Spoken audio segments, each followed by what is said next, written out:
In the present moment, there's no suffering because there's no past or future comparison. There's just the now. There's just the boxing or the sprinting. There's no ego or mind to perceive that whatever's happening is either good or bad. It just is. And that is doesn't have any opposite because there's nothing to compare it to because there's no time. It's complete in and out of itself.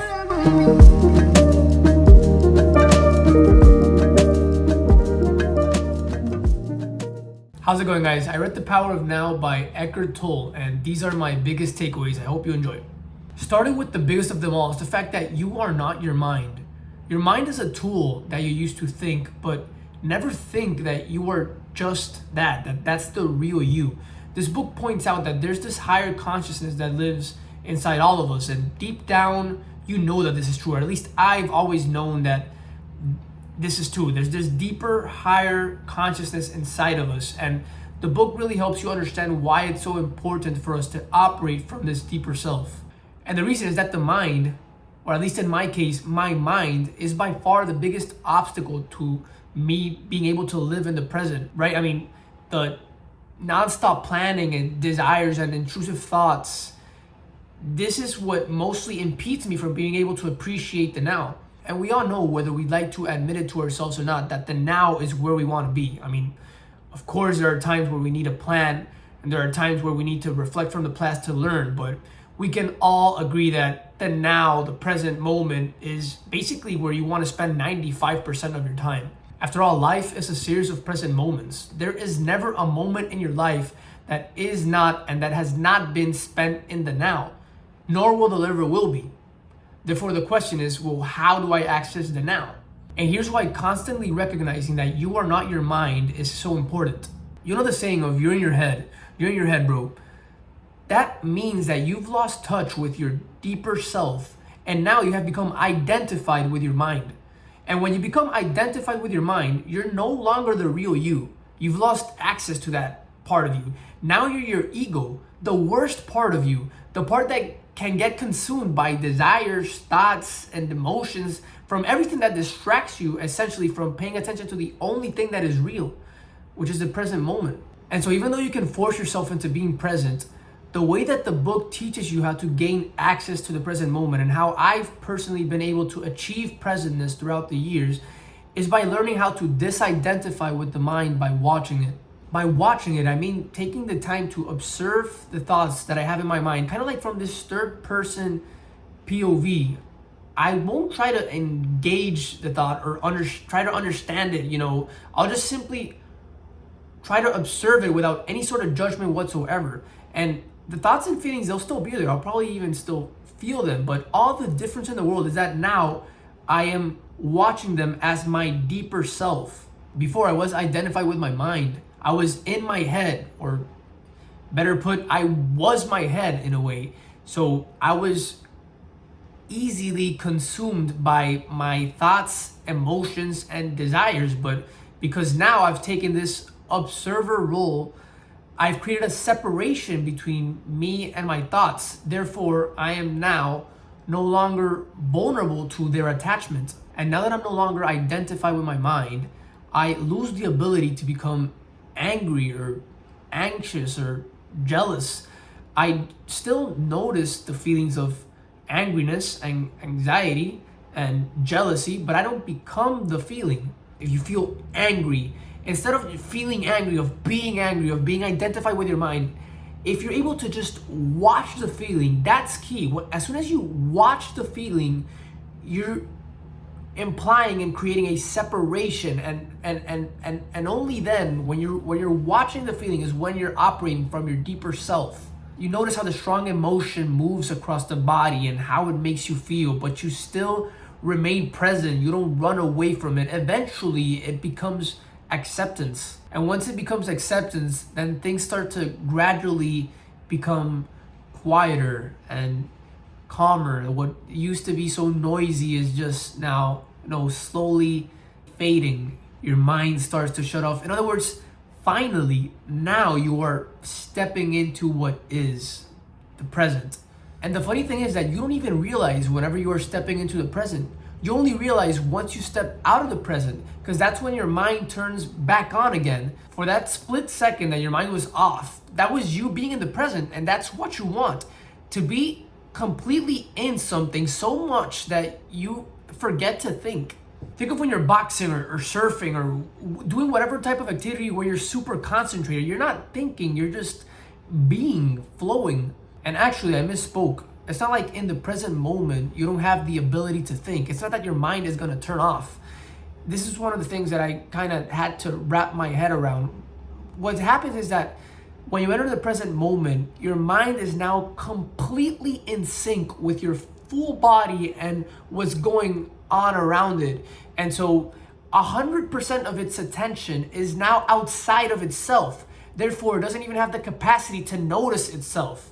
So it's not that you won't be able to think once you enter the present moment. It's actually the complete opposite. You've just gained access to your highest level of intelligence possible. Think of it, when you're in a flow state, playing tennis or something, do you think you're not thinking? You're thinking, you're just not thinking about yourself for once. All of your attention power is dedicated to a single point of focus, which is, the game. So what you get is this incredible performance. The book goes on to mention how when you enter this flow state or enlightenment or however you want to call it, at the same time that you're entering the present moment, both time and your ego start to die. And this is where, things start to sound a little weird, but think of it. I mean, when you're in a flow state, you don't even know what you look like, or you don't know what time it is. And again, this is where the book starts to get real challenging. But if you really come think of it, self-consciousness and time do not exist in the present, which ties into my next point. I learned that because of this, there is no suffering in the present. In fact, suffering is only created through time, either past or future. I'll try my best to explain myself. So in the future, you suffer whenever you are anticipating something that you do not want to happen, right? I don't want to go to that class in 3 hours. Or whenever you're anticipating something that you do want to happen, right? You're looking forward to that event. That means you're resisting the now. You're not fine with your reality right now, so you're projecting off towards a future-based outcome. In the past, you suffer either whenever something bad happened and you can't let go of it, or whenever something good happened and you also can't let go of it. The common denominator in all of these instances, past and future, that is causing your suffering is the fact that you are resisting what is, the now. And if 100% of your attention were to be in what is, in other words, if you were to be fully present, then you don't even have time to stop and think whether what is good or bad. So it's only when we stop being present to compare this point with another point in time, whenever we create time, that the ability to suffer is created. You know what I really want? I really want to drink right now. This desire is pulled from another point in time where things were better. And so what's happening is you're resisting the now. In the present moment, there's no suffering because there's no past or future comparison. There's just the now. There's just the boxing or the sprinting. There's no ego or mind to perceive that whatever's happening is either good or bad. It just is. And that is doesn't have any opposite because there's nothing to compare it to because there's no time. It's complete in and out of itself. So it's kind of frustrating because again, we get it. We know that the present is where we want to be. It's where all of our answers lies, where suffering doesn't exist. But obviously it's just so much easier said than done. A quick tip, kind of like a mindset shift that's helped me become more present whenever I'm focusing too much on the future, worrying too much about the future, is asking myself, why am I being so disrespectful right now? Like to God or the creator or whoever you believe in, I'm taking the only thing that is real right now, the now. I'm taking God's greatest and only gift to us, the now, and I'm treating it as if its only purpose is to get to another now. I don't know, for some reason, this simple mindset shift humbles me, it helps me see how arrogant I'm being by, dwelling so much about the future. I know planning is one thing, of course, but, worrying so much and spending so much time in the future, which is what most people do, or at least I do, it's just arrogant. I mean, it's entitlement, like what makes you think that you even be alive then? I'm trying to apply this even when I'm not necessarily worrying about the future, but also like daydreaming, like entertaining about an ideal future. Like, of course, again, you plan, but even when you're doing this, you're anticipating that future that's to come. It's also like disrespectful. You're treating the present moment as a means to an end, and again, that's just disrespectful.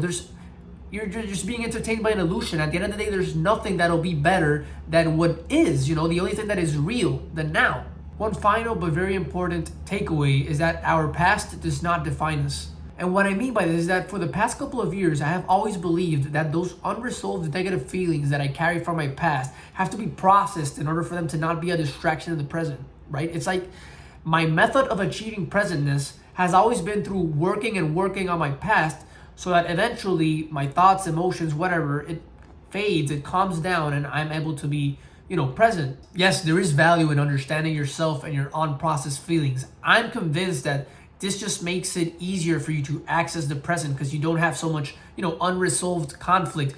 But still, it's insane to believe that things from the past need to affect you in the present. The only reason we have all of this accumulated pain that we have to deal with in the first place is because of a failure to live in the present. Remember, pain and suffering is created as a result of comparing 2 points in time, which is only possible whenever we're unconscious, whenever we're stopped being present. So in theory, if you only spend time in the present, then there is no opportunity for fear and pain to be created and accumulate itself, because you're only living, you're only being the whole time. You're not collecting any debt. And of course, I say in theory because it seems to me that at least in this life, and it's even biblical, we live in a flawed state, which means we have egos. And because we have egos, whether we want it to or not, it means that we're self-conscious. The ego cares too much about this, cares too much about that. Therefore, it will sooner or later, it will always prevent us from maintaining or being in that present state that we've been, talking about. The enlightenment, however you want to call it. This is what I call heaven, where there's no suffering, where everything is unpredictable and new. Anyways, that was my personal takeaway from the book, The Power of Now. I really hope that I did the book its justice, because the concepts were very challenging for me. But in any case, I really appreciate if you've taken the time to make it thus far in the video. If you enjoyed the content, please, like, subscribe, share with a friend. We'll take all the support that we can get. And besides that, I love you guys, and I will see you in the next one. Peace.